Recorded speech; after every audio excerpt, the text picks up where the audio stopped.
नवीन गुप्ता कहाँ बैठे? राइट। पूछते हैं क्या प्याज खाना पाप है? इससे क्या हम धर्म की हानि कर रहे हैं या हमारे जीवन में इसके दुष्परिणाम या फायदे क्या हैं? पहले तो ये समझो पाप क्या है और पुण्य क्या है। महर्षि व्यास के पास लोग पहुँचे कि 4 वेद हैं, 300 उपनिषद हैं, 18 पुराण हैं, अनेक स्मृतियाँ हैं, ब्राह्मण हैं, बहुत सारे ग्रंथ हैं, बहुत सारी श्रुतियाँ हैं। सबको याद करना बड़ा कठिन है। आप ऐसा करें कि आप सबको लिख डालें। व्यास ने कहा कि इतने ग्रंथों को मेरे लिए लिखना संभव नहीं है। तुम लोग ऐसा करो, एक स्टेनोग्राफर का इंतज़ाम करो। व्यास की लेकिन एक शर्त थी कि स्टेनोग्राफर ऐसा हो कि जो निर्धारित सत्र हो 1.5 घंटे का, तो उसमें दोबारा मुझसे पूछे नहीं कि आप क्या बोले। मैं बोलता जाऊं, वो लिखता जाए। लेकिन अगर दोबारा उसने पूछ लिया कि फिर से बोलिए, तो मैं बोलना बंद कर दूंगा। अब बड़ा मुश्किल था ऐसा स्टेनोग्राफर खोजना। लेकिन अंत में लोगों ने श्री गणेश जी से प्रार्थना की कि ऐसा स्टेनोग्राफर और कोई मिलता नहीं है, अगर आप तैयार हो जाए तो बात बन जाए। गणेश जी तैयार हो गए, लेकिन उन्होंने व्यास से कहा कि मेरी भी एक शर्त है। व्यास ने कहा बताओ। बोला कि आप बोलेंगे मैं लिखता चला जाऊंगा, लेकिन अगर बीच में आप रुक गए बोलते बोलते तो मैं लिखना बंद कर दूंगा। व्यास भी मान गए और डिक्टेशन शुरू हुआ। 4 वेद, 300 उपनिषद, 18 पुराण। जब सब पूरा हो गया तो व्यास ने गणेश से पूछा कि गणेश मैं कैसा बोला? गणेश ने कहा कि मैंने तो सुना नहीं, मैं लिखने में व्यस्त था। आप मेरे लिए संक्षिप्त में बता दीजिए कि आप बोले क्या, इन सारे ग्रंथों में लिखा क्या है। व्यास ने कहा 18 पुराणेषु व्यासस्य वचनम द्वयम। गणेश, इन सभी ग्रंथों में, पुराणों में मैं 2 बात बोला। क्या बोला? परोपकाराय पुण्याय पापाय परपीडनम। परोपकार करना, दूसरे की सेवा करना, दूसरे का भला करना पुण्य है, और दूसरे को कष्ट देना, पीड़ा देना, हिंसा करना ये पाप है। तो इसलिए पाप पुण्य को किसी और चीज़ से मत जोड़ो, खाने पीने से मत जोड़ो। सीधी बात है, जब दूसरे के लिए कुछ करते हो, और आश्चर्य है कि सारे हिंदू ग्रंथ, सारे इस्लाम ग्रंथ, सारे क्रिश्चियन ग्रंथ पुण्य के नाम पर दूसरे का भला करने को कहते हैं और दूसरे को चोट पहुंचाने को पाप कहते हैं। सारे धर्म।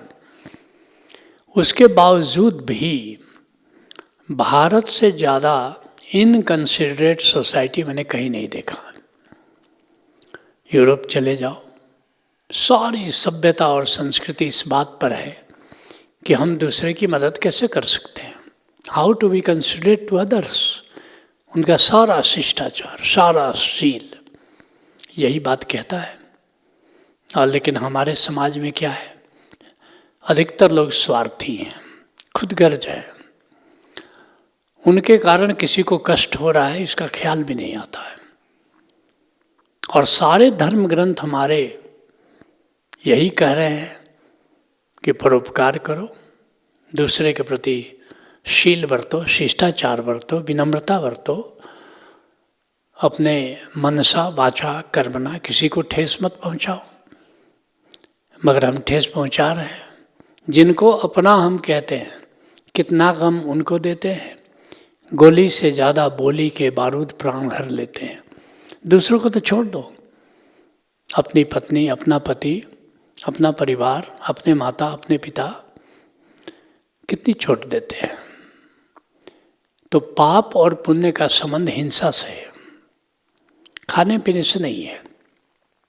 फिर भी तुम कहोगे कि आध्यात्मिक लोगों के लिए, साधकों के लिए कुछ चीज़ें खाने में वर्जित है, नॉन वेजिटेरियन वर्जित है।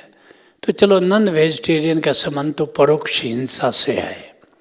तुम सीधे हिंसा नहीं कर रहे हो, लेकिन तुम अगर खा रहे हो तो हिंसा को बढ़ावा दे रहे हो।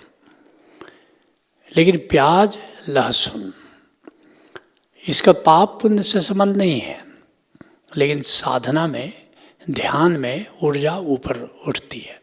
ऊर्जा का विज्ञान समझ लो। भोजन से ऊर्जा मिलती है। जब जागृत अवस्था में होते हो तो ऊर्जा खर्च होती है, नींद में ऊर्जा कंजर्व होती है, व्यायाम से ऊर्जा जगती है और ध्यान से ऊर्जा चढ़ती है। ये ऊर्जा का विज्ञान है। लेकिन ऊर्जा कहाँ नीचे जाएगी, कहाँ ऊपर जाएगी, इन बातों में इसका संबंध है कई बातों से। जैसे अगर तुम तुलसी पत्ता, लौंग, अगर इसका सेवन करते हो तो ऊर्जा ऊपर जाएगी, और अगर प्याज और लहसुन खाओगे तो ऊर्जा नीचे जाएगी। अभी साबरमाला मंदिर केरला में है, बहुत न्यूज़ में है। किस बात को लेकर के न्यूज़ में है? वहाँ जो लड़कियों की उम्र है, जो मेंसेस की उम्र है 12 साल से 50 साल, तो उनको उस मंदिर में जाना मना है। अब इससे सुप्रीम कोर्ट ने फैसला दे दिया कि नहीं, सभी जा सकते हैं, इक्वालिटी का सवाल है। लेकिन इसमें इक्वालिटी की बात नहीं है। ये तो हमारे भारतवर्ष में मेंसेस के टाइम में स्त्रियों को किचन में भी जाना मना है। क्यों जाना मना है? क्यों? उस टाइम में ऊर्जा उनकी नीचे होती है। जिस भोज्य पदार्थ को छुएंगी, वो उसको जो खाएगा उसकी ऊर्जा नीचे चली जाती है। तो इसलिए एक विज्ञान के तहत है। अगर इसका कारण केवल ये था, डिस्क्रिमिनेशन था, सेक्सुअल डिस्क्रिमिनेशन था, तो सारी लेडीज़ को मना कर देते हैं। ऐसा तो नहीं कर रहे हैं। तो उसके पीछे विज्ञान था, क्योंकि मंदिर है, मस्जिद है, गुरुद्वारा है, यहाँ पर आदमी जाता है पूजा पाठ के लिए, इबादत के लिए जाता है। अगर वहीं की ऊर्जा अगर नीचे है तो वहाँ जा कर के वो शांति क्या पाएगा? तो कम से कम जो इस तरह इबादत गाह है, जो मंदिर है, जहाँ लोग शांति के लिए जाते हैं, वहाँ की ऊर्जा तो ठीक होनी चाहिए। इसी तरह जब ध्यान तुम यहाँ करते हो तो ऊर्जा तुम्हारी चढ़ती है। जैसे तुम आँख बंद करो तो किस चक्र पर ऊर्जा है ये रंग देखकर जान सकते हो। जैसे सहस्रार पर अगर ऊर्जा है तो आँख बंद करके देखोगे तो बैंगनी रंग दिखेगा। आज्ञा चक्र पर अगर ऊर्जा है तो जामुनी रंग दिखेगा। अगर विशुद्ध चक्र पर ऊर्जा है तो नीला रंग दिखेगा। अगर अनाहत चक्र पर ऊर्जा है तो हरा रंग दिखेगा। नाभि चक्र पर ऊर्जा है, मणिपुर चक्र पर ऊर्जा है तो येलो रंग दिखेगा, पीला दिखेगा, सुनहला दिखेगा। अगर स्वाधिष्ठान पर है तो ऑरेंज रंग दिखेगा। बिल्कुल मूलाधार चक्र पर है तो लाल रंग दिखेगा। यहाँ ध्यान कराया जा रहा है। ध्यान के बाद जरा देखना किस रंग पर है, ऊपर के रंग दिखेंगे।